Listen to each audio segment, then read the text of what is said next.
Thanks again for joining us today for an hour of your Thursday, 45 minutes of your Thursday, to talk through kind of the next iteration of our webinar series. And today our topic is hiring for potential. So recognizing that an unskilled role, and I'll use air quotes, doesn't mean that there aren't skills or characteristics that you can look at whenever you're making hiring decisions and evaluate. So really happy to have you today. We'll do some quick introductions, a couple of call outs just in advance of those introductions. We'll accept questions throughout, and we'll prompt and try to remind a couple times throughout that, hey, if you have questions, drop them in the chat. But would love to interact with you, would love to tailor our examples to specific roles and challenges that you're having in hiring. So again, feel free to interact with us. I've got 4 young kids, and so I'm very accustomed to getting peppered with questions from all directions. I know Sarah has a couple of little ones as well. So just really excited to have the chance to talk with you today and to go through this webinar. I am Craig Ellis. I'm an industrial organizational psychologist. I lead the IO team at HighMatch, and so I'm sort of head assessment nerd. And so I'll be talking through some of the parts of our topic today. And I'll be tag teaming with Sarah. Sarah, I'll let you introduce yourself. Yeah, absolutely. Happy Thursday, everyone. My name's Sarah Eck. I lead our success and our sales teams here at HighMatch.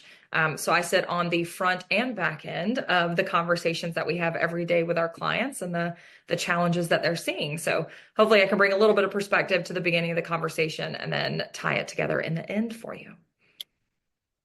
Excellent. So just real quick before we kick off, hang around until the end. At the end, we're going to give you an opportunity to book some time with an IO psychologist on our team or with Sarah's team if you want to talk to someone about the solutions that we have available.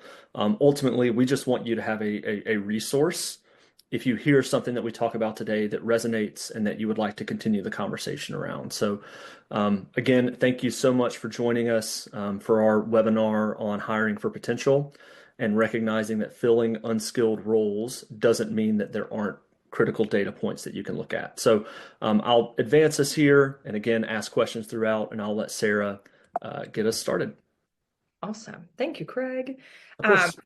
Yeah, we love to call this this kind of position the elephant in the room. And what we mean by that is whenever we're talking to our clients, our prospects, right? Anyone that we're working with, it seems that there is 1 to 2, maybe 3 high volume roles that require not a lot of experience, right? They're entry level. We call them unskilled because they're not coming with, 3 to 5 years of experience. And it's those roles that make up a lot of your hiring efforts and the fact that they're always out there, right? So it feels like there's candidates that are always applying. You're probably getting those candidates in droves based on the job title, right? We know the more common, the more similar, or the more entry level it is, it's going to drive a lot of interest. But these are the ones that feel like candidates are signing up quickly, coming on, and then also leaving just as quick. So it's this revolving door, right, where we can't seem to get a grasp on slowing that turnover down or, getting to a better spot where we feel like we've got the right quality candidates coming in and staying. I know we often hear, right, it's just a cost of doing business. It's what we get with these entry level roles. We also hear it's a big problem, right? There's a lot of, Craig likes to use tentacles to this octopus. There's a lot of things that go into that role and what we need and why candidates leave. And at this point in time, it just feels too big to tackle. So we're just going to let it be how it is and kind of focus on some of the other roles that we have. Where we come in and the conversations that we're having is that focusing on that role and getting even a tiny reduction in turnover, right? When I say small, right, we're talking somewhere between 3 and 5%. When you're working with the volume that you're often working with in these types of roles, that 3 to 5% seems small, but can make a really significant impact in terms of the profitability of the business, in terms of recruiter efficiency, right? And in terms of getting candidates that are just going to stay with the company a little bit longer and hopefully progress within the company. As I'm thinking through this, there's 100 examples that come to mind, but I'd love to know if there's any roles that are top of mind as we kind of present this concept that anyone has that they would love for us to chat through or to give some examples. I'm going to pause for a moment to give people a chance. Please also feel free to use the chat if you want to drop a role into the chat. But if there's any of the entry level roles that you're currently hiring for, that you're struggling with today, we'd love to hear what those are.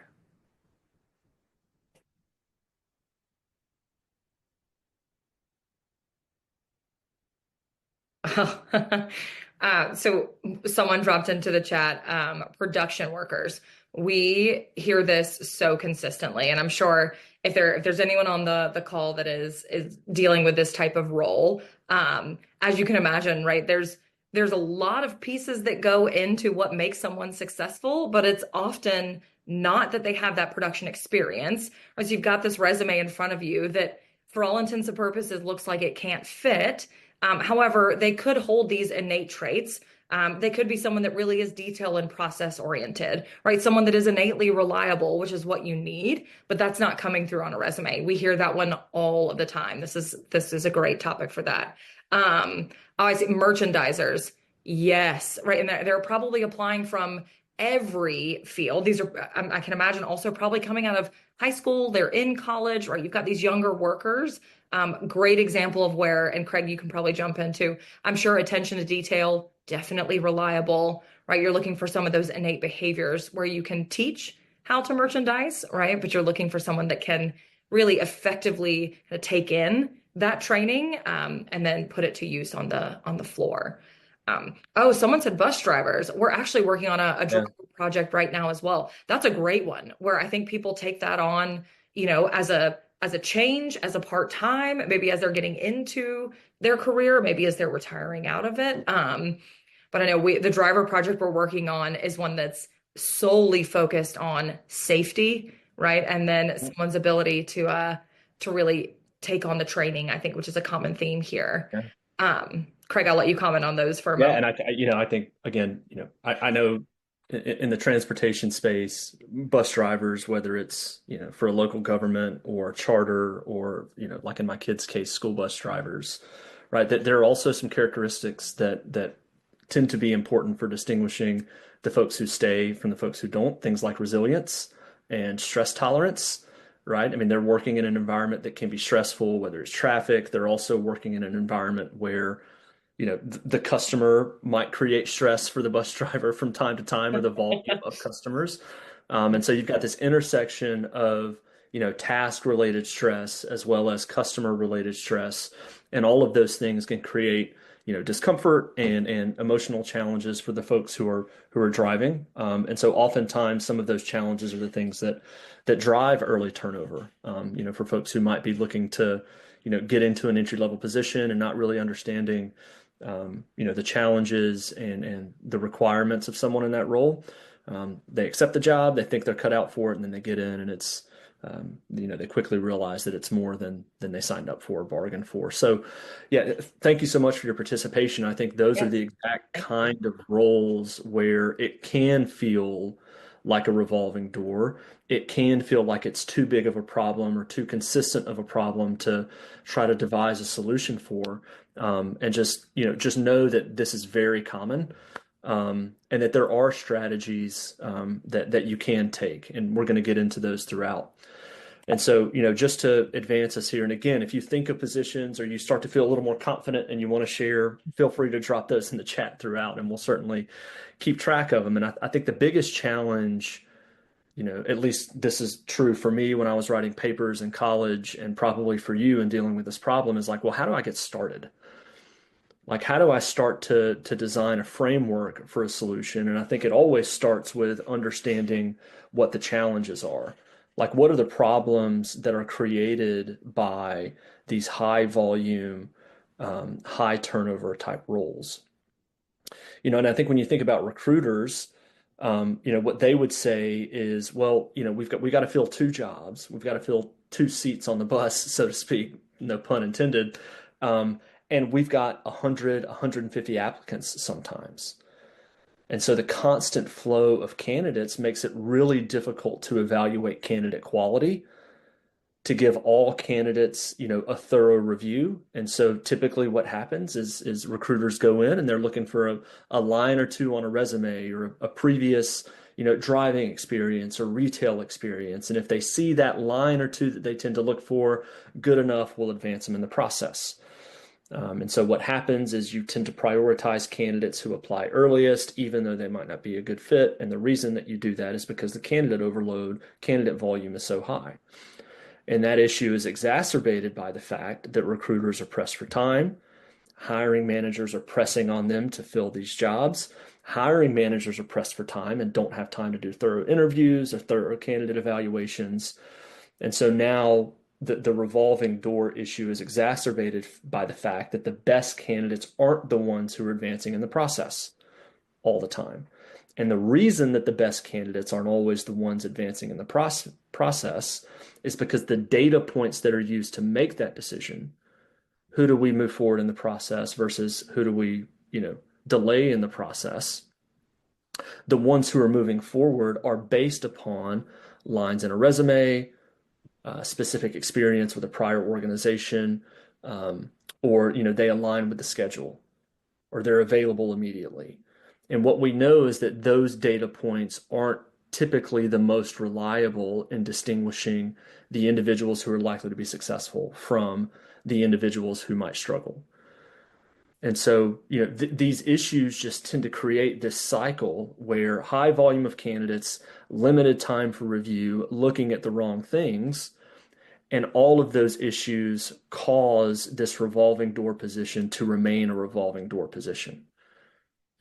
And so I had a graduate school professor who, in talking through research, used to say, hey, if nothing changes, then nothing changes, right? And so if you don't make changes to the way you process candidates, there's not going to magically be a change in the outcomes of those candidates, right? And so, okay, so what do we change, right? Like what are the things that we're doing now that maybe aren't working or that are ripe for an update? And whenever we talk to clients and folks who are looking for assessments, and we ask them, hey, describe this issue. How are you selecting candidates today? How are you choosing to advance in the process? Oftentimes what we hear is, well, we're reviewing a resume, we're reviewing an application work history, and then the ones that we think are best, we advance. And so our natural follow-up question is, well, how do you decide which ones are best? And they say, well, we have a job posting that's asking for certain experiences or knowledge. And so we're looking in their resume, do they reference that thing? Right. And so there's a shortcoming in that, right? And one of the shortcomings is, well, if they review the job posting and you note that these are the things that we're looking for, right? Experience with Excel, experience with Salesforce, have used this warehouse management system, this point of sale system. If they see that in your job posting, it's very easy for them to now go in and drop that in their resume, experience with this system in previous role, and now that surfaces them to the top of your pile because they hit the buzzword that you were looking for in the resume. When in reality, them putting the buzzword there was because that was what you were looking for, not because they actually have, sound experience or advanced knowledge. And so the challenge with using, specific cited skills or knowledge or experiences from a resume is that those things are very difficult to verify in the context of an interview or a screening conversation. It tends to overlook traits and aptitudes and abilities that research has shown tend to be good predictors of success. And it doesn't take into account their capacity for advancement or growth beyond the position that they're stepping into for the first 90 days, right? And so the gentle pushback that we often give whenever someone tells us we're looking at lines on a resume or boxes checked in an application is, why? Have those things paid off in terms of sustained success? My goodness, try to say that 5 times fast. Sustained success for candidates in this role. And if not, then that's evidence that you're probably looking at the wrong things. And again, the reason that we look at those things is because there's a high volume of candidates and we don't have much time. What else am I going to look at, right? And so, the answer to what is the right thing to look at or alternative things to look at right? The goal of that is not to downplay the importance or the value of skills. Certainly, if someone's stepping into a role where they have to use Excel a lot as a data management system, right? Or they have to use a CRM or an HRIS, again, all the acronyms, they have to use that system frequently. Certainly, it's valuable that they're skilled at that particular thing. Um, but oftentimes that's not enough, or it's incomplete, or it's insufficient, right? And so research has consistently shown that there are alternative things to look at that can give us evidence of whether someone is likely to be successful integrating what they receive in training and applying that on the job, things like problem-solving abilities and aptitudes, behavioral fit for the position, right? If you're going to insert someone into a role that requires a lot of detail orientation and data management, right? If you think about like an order selector in a warehouse where they're looking at an order form and they're going and pulling the product, right? Someone who doesn't like detail or doesn't like process and system, even if they can do that job, they're not going to enjoy it and they're going to turn over quickly. And so behavioral alignment or personality fit, as well as cultural fit, are often very valuable things to consider whenever making a decision about which candidates to advance in your hiring process versus which candidates to maybe discard until a later time. And so, the challenge that we're issuing often to folks who are trying to solve this problem is to look beyond the line in the resume and try to evaluate things that have been shown to be predictive of longer term success. And so one of the ways that we often discuss this is, hey, depart from the idea that these are unskilled positions, right? So unskilled doesn't imply that there aren't things that are relevant to the job. As Sarah mentioned earlier, unskilled is often used as a catch-all to say, hey, we're looking for people who don't have a lot of experience, right? You don't need a lot of experience to get into this role. But just because someone doesn't need a lot of experience doesn't mean everyone can do it, right? Whether it's an entry-level sales position or a bus driver or a merchandising position, just because the position doesn't require experience doesn't mean that everyone can do it. And you know that because you've seen plenty of times, I'm sure, where people have gone into the job and they were a poor fit and they washed out quickly. Or someone went into training and they couldn't, pick up on the training and they washed out quickly. And so, the goal is to repurpose this idea of unskilled into looking for the right skills or the right qualities. And research on personnel selection and hiring dating back, 70 or 80 years at this point has consistently shown that there are indicators of success in entry-level positions, right? Things like diligence, the desire to meet people's expectations, and conscientiousness, right? Someone's internal wiring to want to be thorough and to do a good job, or someone's, innate problem-solving ability, how well they make decisions and consider data points. And so our the urge that we make to our organizational partners is take some time to think about what are the indicators that someone will be successful. And the challenge associated with that is, well, we asked our hiring managers, our subject matter experts, what are the things that distinguish our high performers from our low performers? And they came back and they said things like organizational habits or, self-assurance, toughness, right? Or grit, right? And then the question for the recruiter and the HR professional is, okay, great. Now, how do I measure those things? Like, because if I ask someone in an interview, hey, are you an organized person? What are they going to say? Of course I am. I'm very organized and neat and tidy. Or hey, have you demonstrated grit in your previous jobs? Well, of course I had. I did this really hard thing. And so one of the challenges is that once you identify those things that are necessary to be successful, it can be difficult to reliably measure those things. And that's where assessments can be really valuable is, psychologists and testing professional and nerds like me have spent a lot of time researching how do we measure these things effectively and report on these things effectively so that they can be used to make decisions. And so assessments, the benefit that assessments often give you is they can evaluate these nebulous qualities that are really important for a job but are hard to evaluate, they can evaluate them without a person having to be like interviewing or screening or recording responses.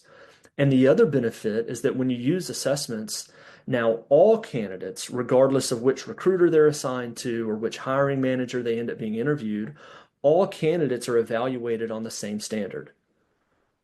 They get the same assessment questions, their scores are reported on the same scale. And so now, whenever you go back, I'm going to go way back. I'm sorry, marketing is going to roll their eyes at me when they see this.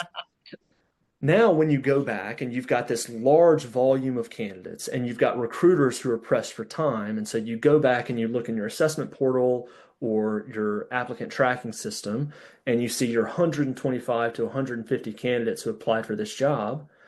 If you're using assessments, now you have an objective, valid way to tell you which candidate should get primary focus first because you're evaluating things that are job relevant and they're evaluated across candidates on the same scale. And so now you're not forced to just consider the ones that came in first.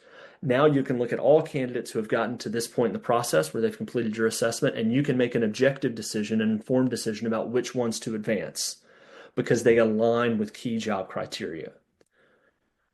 And so the value of assessments is that they go a layer deeper than resume or application or work history, and they evaluate on the basis of things that are relevant to the job.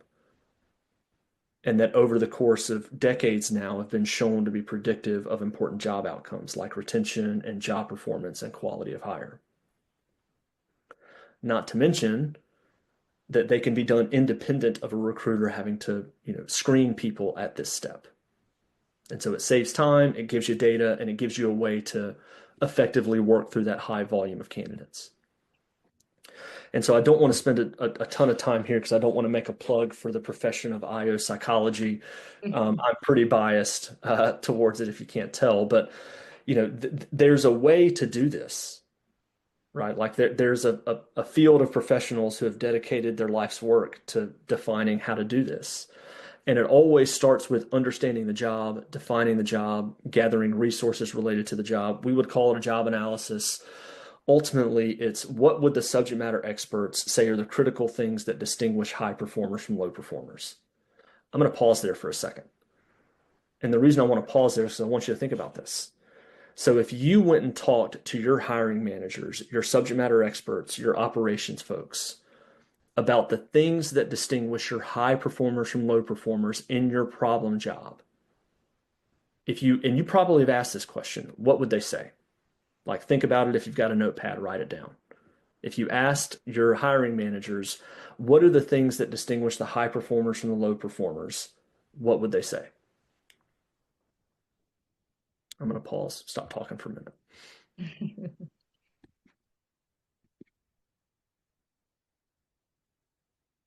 Okay, feel free to drop those in the chat. Happy to use them as examples.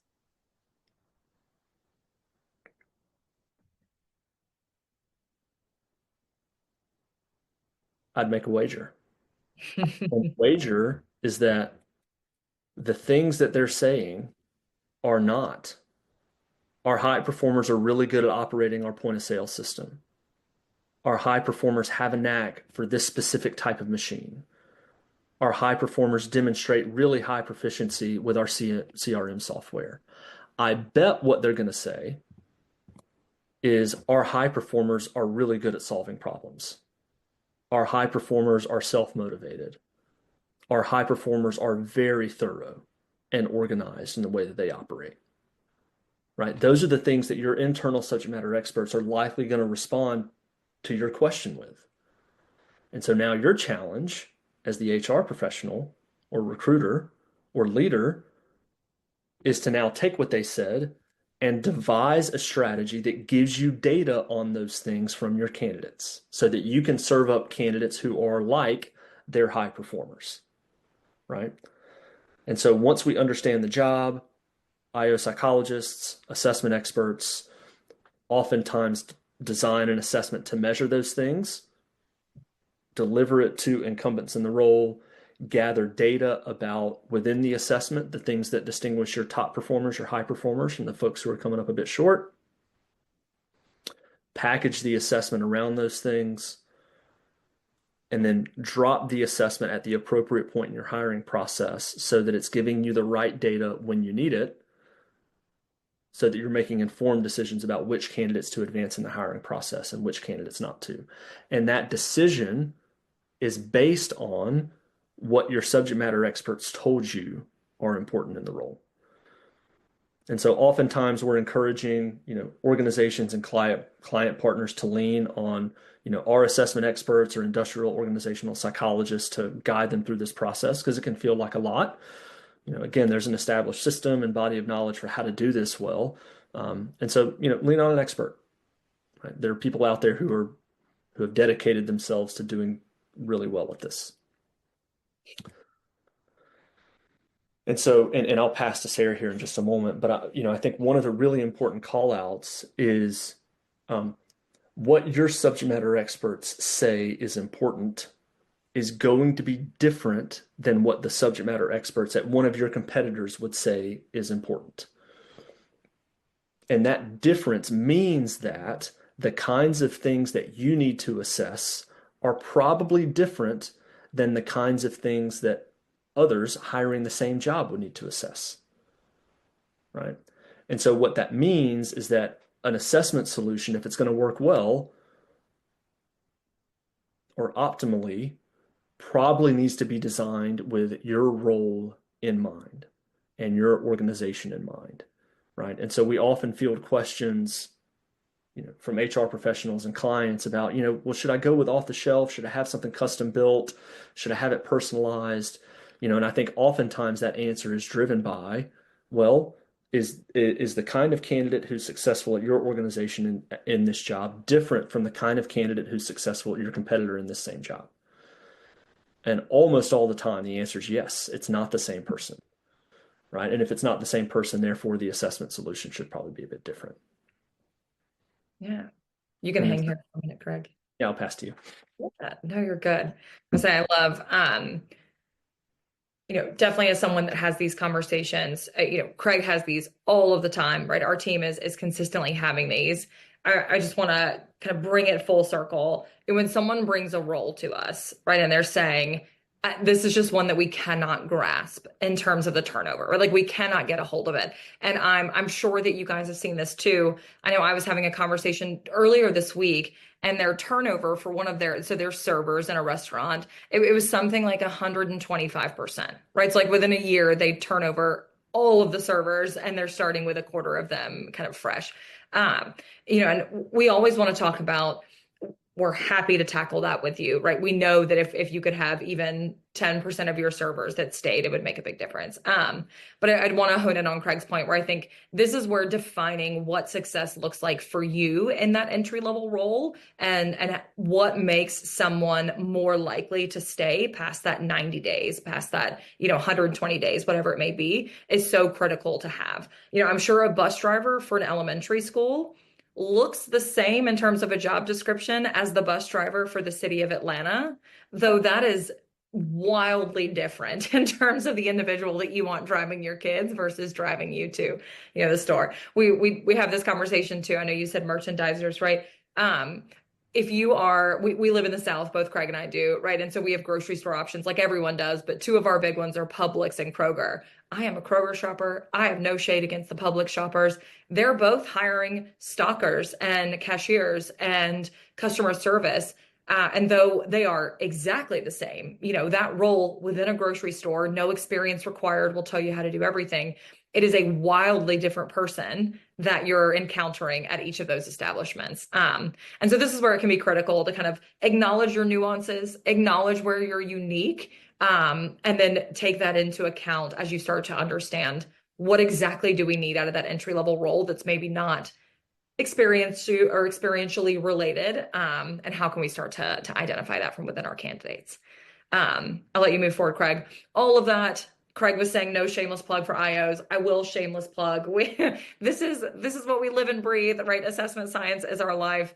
And if you're interested in talking more, if any of this resonates, if you're thinking to myself, now's a really great time to maybe start to peel back the layers of the onion that is my elephant in the room, we'd love to talk to you.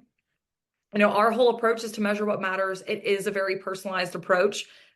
We have what we call a lot of like Lego pieces that we've built, but what we really want to do is have a great conversation with you to identify all of the things that we've covered in the past 30 minutes, right? What do you need to identify from these candidates? And then more importantly, at what point can we deliver those insights back to you to give you the best information to make you the most confident in the choices that you're making and to make you the most efficient as you move through that process, right? We also know that a lot of these roles are the roles where when someone leaves, there is an immediate gap in the business, right? You've got phone calls not being answered, customers not being serviced, buses not being driven, right? Stocks not, or shelves not being stocked.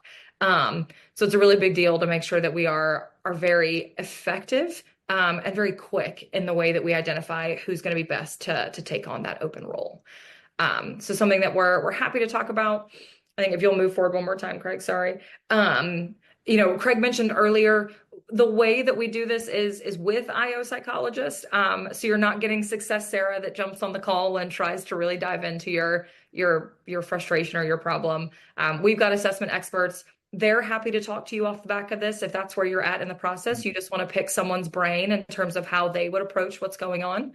They're going to partner with talent teams, with hiring managers. If you have some high performing individual contributors that can shed light on what makes them most successful or what's most challenging for them, right? Also a critical piece of the puzzle. We always want to partner together to really work in unison to decide what exactly can we deliver, what do you need to measure, and help you to make the better hires. Yeah, and I think the critical part about this slide, and I'm going to jump back a few slides again, is that when we put this team together, oftentimes what we're doing when we do that is this job analysis step, right? Your talent teams, your managers have organizational expertise. You know the history, you know the role deeply, you know what it looks like when someone's successful versus when they struggle. And our job is to translate what you know about your job into measurable insights and assessment components. And so this partnership that Sarah was talking about is highly relevant because what we're doing is we're combining your expertise in your organization with our expertise in measurement and assessment to provide a solution that measures the things that matter, like Sarah mentioned on a previous slide, right? And so we can't define what matters for your organization. We need your help with that. And you need our help to design the assessment part of that. And so it's really this collaboration and partnership that enables us to build an assessment solution that really works and impacts quality of hire and impacts turnover and retention. And so we love working with our client partners through an engagement like this. I'm sorry for interrupting you there, Sarah. I'll pass it. No, that's okay. Will you jump to the booking slide while we share? Yes, of course. Perfect. I just want to call this out. I feel like we've mentioned it a handful of times. This is a QR code. If you've got a phone and you want to scan, this is a great way to connect with us. It will allow you to grab some time with either of the team members. And I want to hang here for a moment while we allow for some time for questions. I know there's a Q&A section. There should be, I think we've seen some stuff come up in the chat. Wherever you are most comfortable, we'd love to answer any questions that you have live.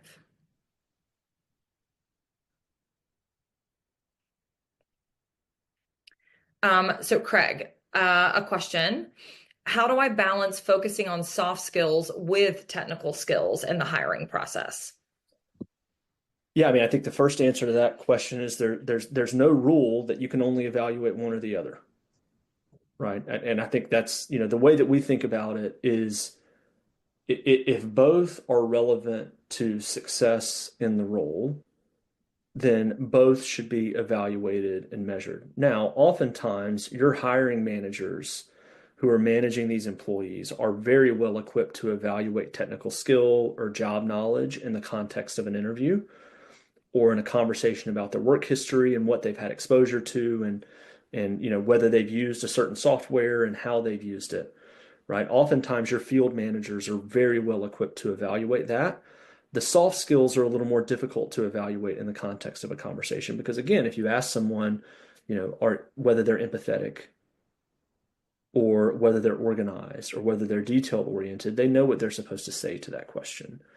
And so oftentimes we recommend using assessments to evaluate, those soft skills or those qualities that are difficult to get at, and then allow your hiring managers, hiring teams to dig into specific job knowledge or experience or technical ability. Now, for some technical skills, we do recommend using assessments for, like, for instance, some of our IT organizations that we partner with, they want to evaluate, specific code knowledge. Do you know how to code in this language? Or in some cases, whenever we're working with, like accounting firms, they want to evaluate, inventory reconciliation, right? Do they know how to do the math associated with that? And so in those cases, those technical assessments can be valuable. But ultimately, our organizational partners tend to struggle more with evaluating the soft skills. They're often pretty well equipped to evaluate the technical stuff. Absolutely. Thank you, Craig. So I got another good one. How do I convince leadership to prioritize potential over experience? Um, I, I think our marketing team, I know what they would say to this. And the answer is leadership often cares about the bottom line, Absolutely. right? They care about how hiring and turnover is affecting the profitability of the business. And so, in terms of making a case to leadership, we often recommend building a business case, right? Where you go in and you report to us your turnover numbers, how much turnover costs you. We report back, how effective we typically are in reducing that turnover. And then we make a business case for why assessments can be a critical addition to your hiring process. Yeah. So ultimately, what leadership tends to care about most is how is an investment in assessments going to be valuable to the business? And so, we often recommend getting down to brass tacks, presenting some numbers, making a business case for the implementation of assessments for your leadership group. That's right. They love numbers. Another one for you, Craig. So how can I best implement an assessment within our hiring/onboarding process that already has a somewhat cumbersome number of steps for a part-time job? So specifically looking at like event security staff. Yeah, I mean, I think the answer to that one, and it's not a cop out, is it depends. It depends on your hiring process. It depends on your candidate flow. In some cases, we would recommend, dropping a short initial assessment, maybe off the back of an application while candidates are engaged and they're in get it done mode. In some cases, we would recommend putting, assessment material between an initial screening conversation and an interview. And the reason for that is, if your recruiters really like a candidate and they think the candidate is motivated, then in that screening conversation, they can serve up the assessment. Like, hey, you're going to receive an assessment. It's a really important part of our hiring process. We think you're a really, high potential candidate. We would like to move you forward to an interview. The next step pre-interview is to take this short assessment. And if you serve it up like almost as a reward, like, hey, because we like you, we're going to have you take this assessment. That's a really important part of the process. Oftentimes that feels less burdensome to candidates, even for a part-time role, because it's very clear that the assessment is a signal that they're moving forward in the process. And so even though it's one more step, it feels less burdensome and it feels more like a positive because they're advancing in the process. Yeah. And I so think, again, go ahead, Sarah. no, I'm so sorry. I didn't mean to interrupt. No, I was going to say, I think that's one of the things that we partner closely with our organizational partners is to understand and evaluate their hiring process and make an informed decision about where the assessment would best fit so that it's not burdensome or cumbersome. Yeah. I think another critical piece of that, and this is going to be wildly more logistical, is also making sure that you understand the candidate pool and do your best to meet them where they're at. again, acknowledging a shameless plug for us, but no matter what assessment that you work within, I would make sure that it's mobile. If you're talking about part-time entry-level candidates, the last thing that you want to do is require them to take time to go find, right? A lot of these candidates don't have a desktop, right? Everyone's working from their phone. It does everything we need it to do. So having it be mobile first, so an incredible mobile experience, being cognizant of their time and keeping the assessment very short, right? Anytime that we're talking about these entry-level roles and you're asking a candidate to invest 45 minutes, you're immediately going to see drop off. And so what Craig was referring to is, what if we drop a 4 to 5 minute personality, which feels wildly lighter, than cognitive or aptitude to start with, via your mobile device before you come in and meet with us, right? And that way we can have a really productive conversation about where we think you're going to fit best. But I think it's a lot about positioning and then a lot about making sure the logistics meet the needs of the candidate pool as well. Yeah, that's a good call out. The mobile first piece really is so important. I mean, our data shows that for entry level positions, between 75 and 80% of candidates, if given the option, will choose to take it on a mobile device. And so being able to provide that option is a big advantage to, not making the process feel burdensome or cumbersome. Absolutely. Such a good call out. What else? So I know we've got about 2 more minutes. Would love to answer any other questions.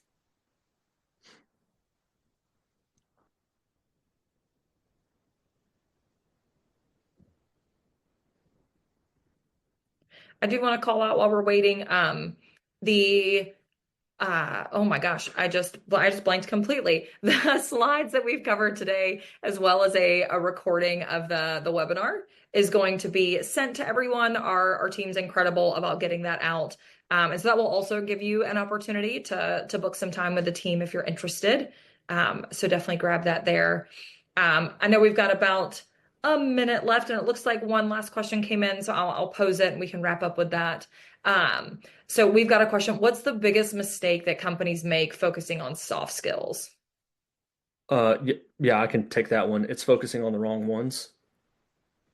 It's companies who, haven't done the work to defining what are the right soft skills to focus on, and instead, they come in with a misguided belief that, our bus drivers, need to have a competitive spirit, for instance, right? It's not thinking about the things that are actually going to be relevant to the job. That's the biggest mistake we see over and over and over again. Absolutely. That's good. It's a great question, though. Yeah. Well, we appreciate everyone jumping on and joining us this afternoon. We hope that you got some tidbits or some little insightful pieces to take back and think on. Hopefully we'll get the opportunity to talk to you soon. Friendly reminder, right? That link is coming via email. You can certainly reach out here. I believe there was a link in the chat. So tons of ways to connect with us if you're interested. If it's not the right time for you, hopefully you've got some things to think on as you go back and look at those elephants in the room. But have a great day, everyone. We appreciate it so much. Thanks, folks. Bye.